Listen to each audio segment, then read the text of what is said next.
ആ കുട്ടിയുടെ ആ ഒരു ചെറിയ സമയത്തിൻ്റെ ഉള്ളിൽ വരികയും ആ കുട്ടിയുടെ അനിയനും എന്താണ് കംപ്ലീറ്റ് സിസ്റ്റം ഇംബാലൻസ്ഡ് ആയി പോവാണ്.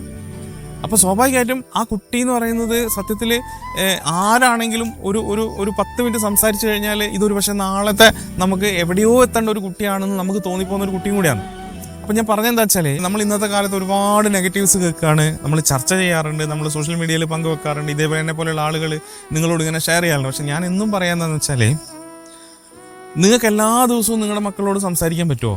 എല്ലാ ദിവസവും നിങ്ങൾക്ക് എല്ലാ ദിവസവും ഒരു പാരൻറ്റ് പുറത്തൊക്കെ ആണെങ്കിൽ, അതായത് എബ്രോഡൊക്കെ ജോലി ചെയ്യുന്ന ആളുകൾ, ജോലി സംബന്ധമായിട്ട് പുറത്തൊക്കെ നിൽക്കുന്ന ആളുകളാണെങ്കിൽ എല്ലാ ദിവസവും ഒരു അരമണിക്കൂർ നിങ്ങൾക്ക് ഫോണിൽ വിളിച്ചിട്ട് വീഡിയോ കോൾ ചെയ്ത് സംസാരിക്കാൻ പറ്റുമോ? എല്ലാ ദിവസവും നിങ്ങളുടെ പ്രൈമറി പാരൻറ്റ് കണക്ട് ചെയ്ത പല സ്ഥലത്തുള്ള ആളുകളുമായിട്ട് ഒരു കോൺ കോൾ ചെയ്തിട്ട് ഒരു അരമണിക്കൂർ സംസാരിക്കാൻ പറ്റുമോ? നിങ്ങളെ കുട്ടി സ്കൂൾ വിട്ട് വീട്ടിൽ വരുമ്പോഴത്തേക്ക് കുട്ടിയോട് ഓരോ ദിവസത്തെ ആക്ടിവിറ്റീസും കൃത്യമായിട്ട് ചോദിക്കാൻ പറ്റുമോ? അവർ അന്നുണ്ടായ സങ്കടങ്ങളും സന്തോഷങ്ങളും നിങ്ങൾക്ക് ഷെയർ ചെയ്യാൻ പറ്റുമോ? നിങ്ങൾക്ക് ചെയ്യാൻ പറ്റുമെങ്കിൽ ഒരു കാരണവശാലും കുട്ടി നിങ്ങളുടെ കയ്യിൽ നിന്ന് പോവില്ല.